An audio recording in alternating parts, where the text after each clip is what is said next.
Hello, I'm honored to have the opportunity to speak to you about parathyroid gland autofluorescence, a technology that I believe is going to have a profound impact on the performance of both thyroid and parathyroid surgery in the future. Anyone who performs thyroid and parathyroid surgery knows that parathyroid gland identification is crucial to having successful outcomes in these surgeries. For thyroid surgery, which is what I'm going to be focusing on in this talk, parathyroid gland identification is necessary to avoid hypoparathyroidism. This is a complication that I believe is often minimized, both in terms of its frequency, but also in terms of its potential impact on patients. The reality is that hypoparathyroidism is the most common complication in most forms of thyroid surgery.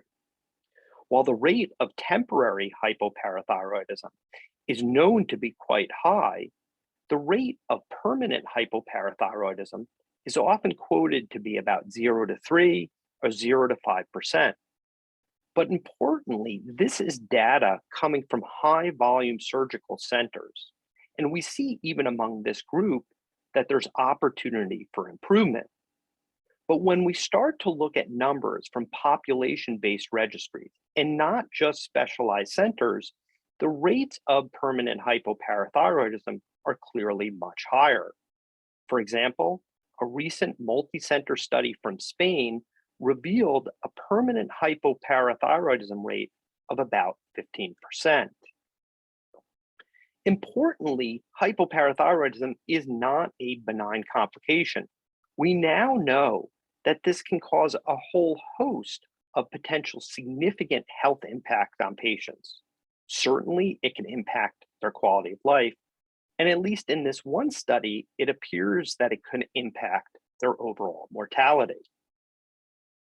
In order to avoid hypoparathyroidism after thyroidectomy, the parathyroid glands must be preserved in situ.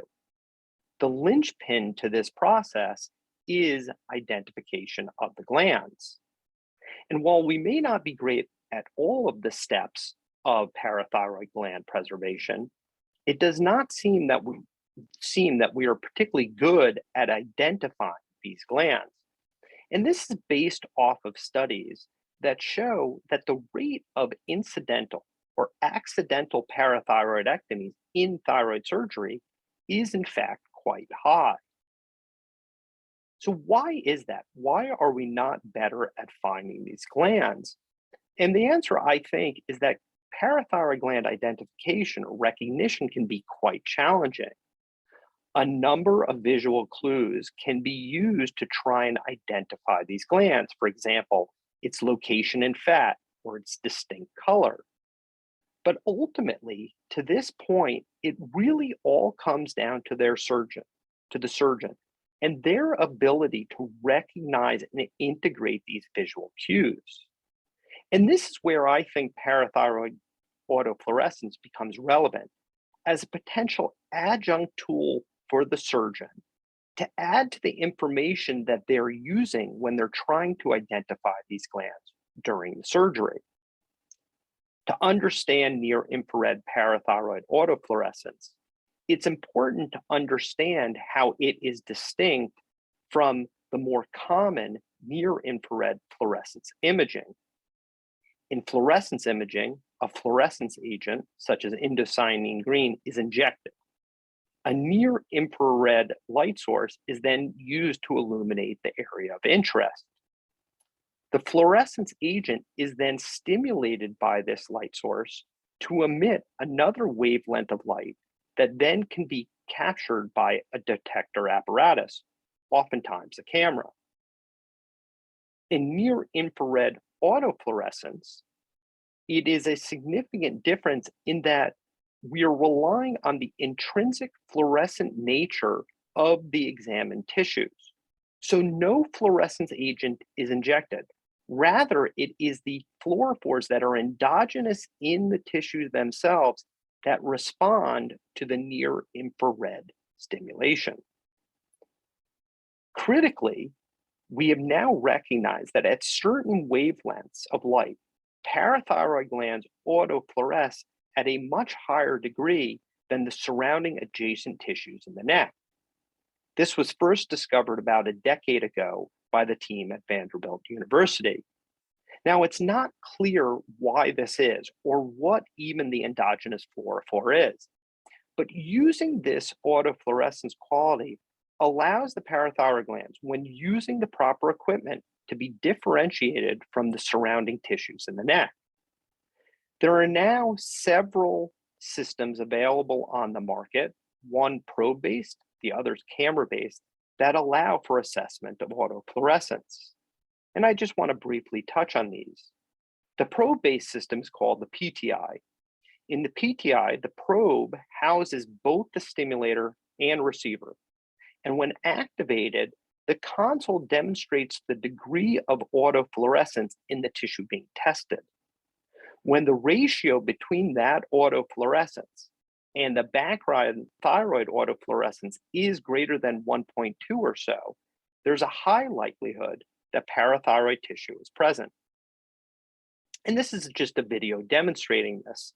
This is the probe, and it's about to stimulate what is thought to be a parathyroid gland.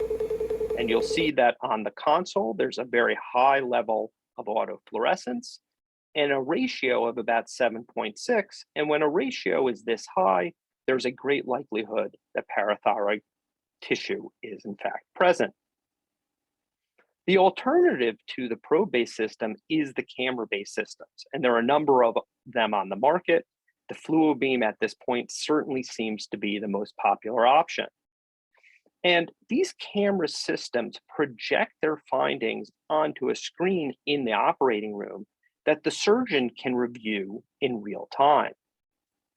And this is a video that was shared with me kindly by Dr. Julia Knoll from Stanford University showing this in action. So this is the camera-based system pointing at the surgical field. And you're going to see in a moment the console, the monitor demonstrating a parathyroid gland at the tip of this forceps, demonstrating a very high level of autofluorescence.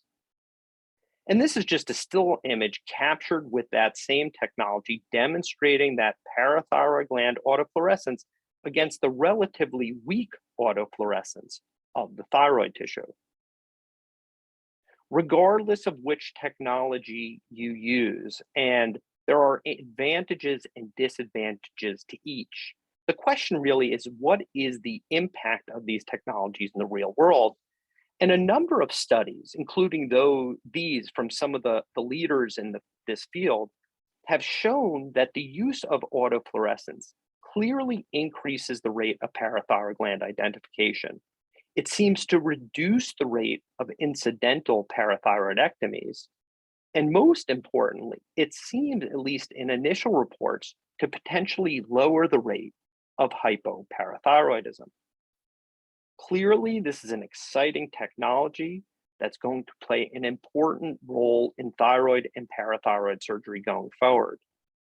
In my mind, continued advancements in the technology, as well as the techniques that rely on this technology, will likely lead to its widespread adoption in the field. I look forward to discussing and hearing more about this technologies and other innovations at the World Congress on Thyroid Cancer, scheduled for this upcoming summer in London. I hope to see you there.